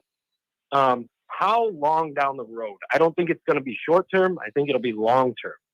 How long down the road does teams like USC, teams that normally play Notre Dame, I see Michigan State's on your schedule. How far down the road do they say, look, we just can't afford to have that game on the schedule anymore? I mean, that's too many big time games. And I guess my push in this one is if at the end of the day, we'll say further down the road, Notre Dame has to join a conference, would you prefer them in the Big Ten or the ACC? Because I see those as the only two. Yeah. I mean, we'd love to have you, but I see where USC could go, hey, we got Oregon, Ohio State, Michigan, Penn State. We just can't afford to throw Notre Dame in there. Man, it really seems like both Notre Dame and USC are fully committed to making sure that rivalry continues. But things always change. Nobody was probably planning on moving conferences until it came up, right? Like, so they're both invested in maintaining that relationship. And if we had to join, I would rather be in the Big Ten 100% over the ACC, just because of the matchups and the history and all of it and the better TV money and geographics. There's a lot of reasons there. And I think it would be the Big Ten. And I think we need to get into the new expanded playoff era, see how Notre Dame fits in that mix and everything, and then see what the new TV deal's like. We still haven't got an announcement on that. See what the payout is for that. Get into the new playoff era, see how that goes, and then kind of just see where you're at. That's how I envision this right now. Yeah, and that's why I said further down the road. I don't think it's going to be anything within the next few years. I think at some point, some schools, I mean, we all watch the USC game. Their defense, you better upgrade that defense quick before you join the Big Ten. It's just not going to go well. I think, and here's a little kudos to Notre Dame. I think Estime is going to run for 150, 200 on that defense. Wow. I don't know if that turns into touchdown. Yeah. But there's no way they're going to stop him. He's built like a house. Yeah. Man, that guy is a beast. I still need him to hold on to the ball all the time, but he is built like a tank, man. That is a unique setup there. So I don't know, man. I'm just interested to get this going and get by this week and see what else is coming. This Notre Dame Ohio State thing's hard to ignore. It's just like the big elephant in the room that we're talking about everything Ohio State does early and everything Notre Dame does early. It is just the elephant in the room is that matchup. There's no way around it. But that's why we love college football, because truthfully, our postseason, both of ours come down a lot to that game. And that's why I think college football is just better. Yeah, man, it is just, this is going to be the energy for that and the buildup, if both are undefeated, is going to be amazing. And I'm interested to see what Ohio State looks like and what the quarterback play is, and where they're at in this weekend. So I don't know, man. It's just a really I don't know. Notre Dame people should be in a good mood. This week's a weird little emotional lull, but overall things are trending up. I'm in a good mood. Yeah, no, and final point I'll make. You make a very good argument for checking. Okay, are our guys actually successful at other programs? Because the transfer portal is real, and it is the actual. Hey, do we level up? Are we up with the big dogs? And I'll tell you what, I love. It's going to hurt me to watch him, but John Baptiste, dude's real. Like, he can start. Even he's good. Yeah, and he left up. Yeah, and that was a big question with him is, well, if he's that good, why isn't he playing there or in the NFL or whatever? But but Notre Dame needed guys there too. So yeah, I'm excited to see what the defense looks like against a more traditional offense this week. It's on my list of things to see.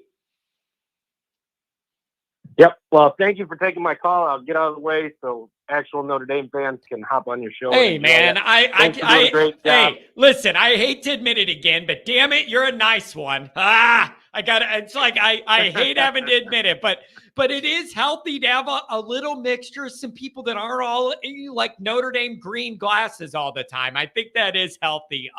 Thank you for the compliments, and good luck to your boys as well. Thank you. Have a good one. Domer Wop. By the way, I did see your email. I will get back to you. I am behind on that. I'll get back to you. Or tweet or whatever it was. Just know that I saw that interaction. Great show. Have you considered Patreon or channel memberships as a way to support the show? I'll give you guys updates on a couple of these things as we wrap up here. So what we're going to do is the Shopify store is built. I got that all built out. I am waiting for different samples to come in of all the things I set up because I want to make sure that everything's fine and the fabric and everything's laid out right and it all is good before I make it public.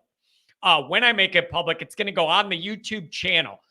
You can link your Shopify. They have a deal with YouTube. It'll be right there. That's almost done. And I know people have been asking. Almost done. That is where the people that donated for the shirts, you'll get your shirts. I got some of the samples. I'm not making this public to you guys till I see all of them. All right. The next thing is there is a Patreon coming too. People have asked. People don't want to do super chats, but want to contribute. I don't know why, whatever, but a bunch of people have said, you need to do a Patreon. We'd be happy to just donate you a little money every month, do special stuff on there. Patreon's coming as well. So we're going to have merch. We're going to have Patreon. With Patreon, there are going to be benefits. If you donate at this level, then I'm going to send you stuff. If you donate at this level, you get more stuff, that kind of thing. One thing I do want to ask you guys, email me, tweet me, put it in a chat, whatever. I want to know any specific things you want offered on Patreon. I want to know what are things behind a paywall you would give me a few bucks a month to see or whatever. All right. So I want to know any specific segments, behind the scenes stuff, things that won't just be on YouTube. Let me know. Yeah, koozies are definitely a part of this. If you donate at a certain level or whatever, I'll send you koozies. That's part of it. So we're going to do all that too. Kent, that's funny. He said, John, this is BS. You've been saying that for 2 years. That's kind of funny.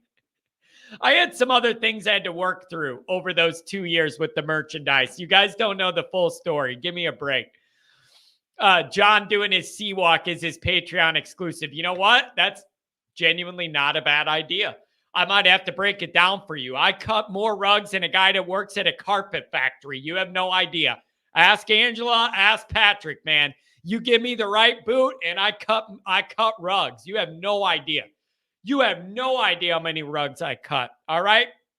But just know all that stuff's coming. All right. So the merchandise is coming. Patreon's coming.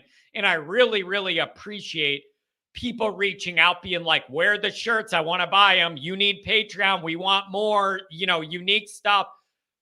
I really appreciate that. No, both of those are going to be done soon. Store first, Patreon right behind it. All right, that's all. I got somewhere I got to go. That's going to be all I can do on the morning show. There are a bunch of calls I didn't get to. Yeah, Michael Parks, ND versus everybody. Yeah, that's a shirt. It's already on the store. ND versus everybody. Yeah, that's one of them. That's one of the shirts that's coming out. So I got a bunch of stuff. All right. We're going live tonight. So I'm going to put out another link, and then we're going to do the Friday night pregame and have a little fun and relax. So that'll come out this afternoon. Come back tonight, everybody. Thanks for being here. We'll see you.